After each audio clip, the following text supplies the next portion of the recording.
जय भीम नमो बुद्धाय मित्रांनो, यूट्यूब चॅनलमध्ये आपले सर्वांचे स्वागत आहे। आज आपण जाणून घेणार आहोत की महार समाजाच्या गळ्यात मडके आणि पाठीला झाडू का होता। आपण जर या चॅनलवर नवीन असाल तर या चॅनलला सबस्क्राइब, लाईक, कमेंट आणि व्हिडिओला जास्तीत जास्त शेअर करा। खाली बेल आयकॉनला प्रेस करा, येणारे व्हिडिओची नोटिफिकेशन आपल्याला सर्वात आधी मिळेल। तर चला मित्रांनो सुरू करूया। एक काळ असा होता की देवाचे नाव घेतल्याने जीभ कापली जायची, मंदिरात गेल्यावर जिवंत जाळलं जायचं, आपली सावली जर कोणावर पडली तर तो अशुद्ध व्हायचा, गळ्यात मडके होते आणि पाठीला झाडू होता।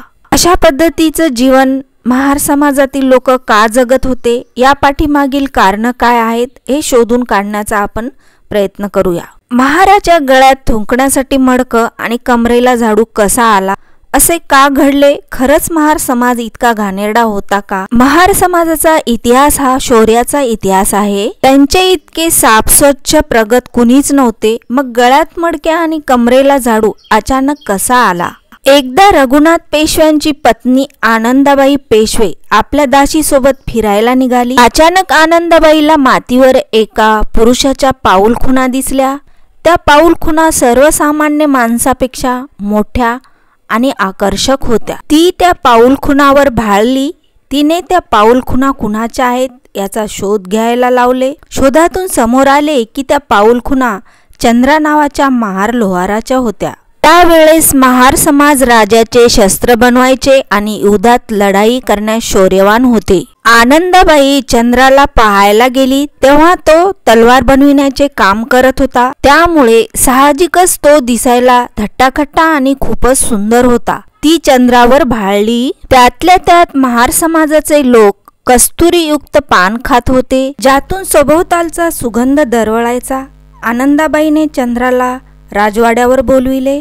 तिच्या नजरेतील भावना चंद्राच्या वडिलांनी ओळखली आणि त्याच्या वडिलांनी त्याला राजवाड्यावर जाऊ दिले नाही। राणीला हा अपमान वाटला। एक राणी जर चंद्रासारख्या महारावर भाळत असेल तर तिच्या राज्यातील इतर साध्या स्त्रियांची काय स्थिती होत असेल, हा तिला प्रश्न पडला। चंद्रावाड्यावर आला नाही म्हणून तो एक राणीचा अपमान होता। त्याचा सूड म्हणून रघुनाथ पेशवेच्या सहीने तिने राज्यात फरमान काढला की यानंतर महाराच्या गळ्यात मडके आणि कमरेला झाडू राहील। हे यासाठी की कोणत्याही महाराच्या तोंडून कस्तुरीयुक्त पानाचा सुगंध कुणा जाऊ नये आणि ती थुंकी तो मडक्यात थुंकेल आणि कमरेला मातीवर सरपटणारा झाडू यासाठी की कोणत्याही महाराच्या पाऊलखुणा पाहून जर राणी भाळू शकते, इतर स्त्रियाही भाळतील, म्हणून महाराच्या कमरेला झाडू लटकविण्यात आला होता। मित्रांनो, याचाच अर्थ असा होतो की महार समाज गबाळ अस्वच्छ नव्हताच, महाराचा इतिहास हा अभिमानास्पद होता, जो ब्राह्मणाच्या घाण विचाराने कामवासनेने नासवला। पेशवे तर सोडा, परंतु महार समाजाच्या अंगी असलेले पराक्रम, शूरत्व व लढवय्यापणा इंग्रजाच्याही पारखी नजरेतून सुटलेला नाही। त्यांच्या ह्या गुणाचा पुरेपूर उपयोग पेशव्यांच्या विरोधात करून 25,000 पेशवाई फक्त 500 महारांनी कापून काढले। पेशवेशाहीचा होणारा महारावरील अन्याय दूर करण्यासाठी, कमरेचा झाडू व गळ्यातील मडके काढून टाकण्यासाठी, महार समाजावर होत असलेला अन्याय दूर करण्यासाठी त्यांनी हे युद्ध पुकारले।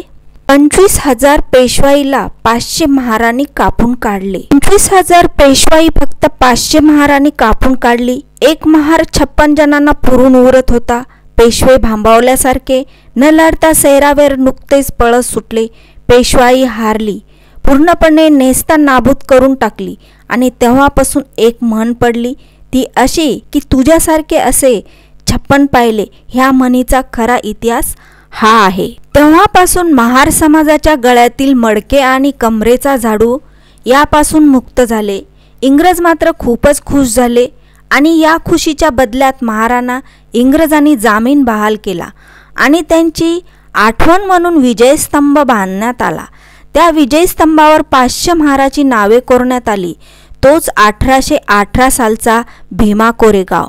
आणि म्हणूनच महार समाजातील सर्व स्तरातील लोक 1 जानेवारीला न चुकता जातात, कारण ते जर लढले नसते आपले अस्तित्वही असून नसल्यासारखे असते।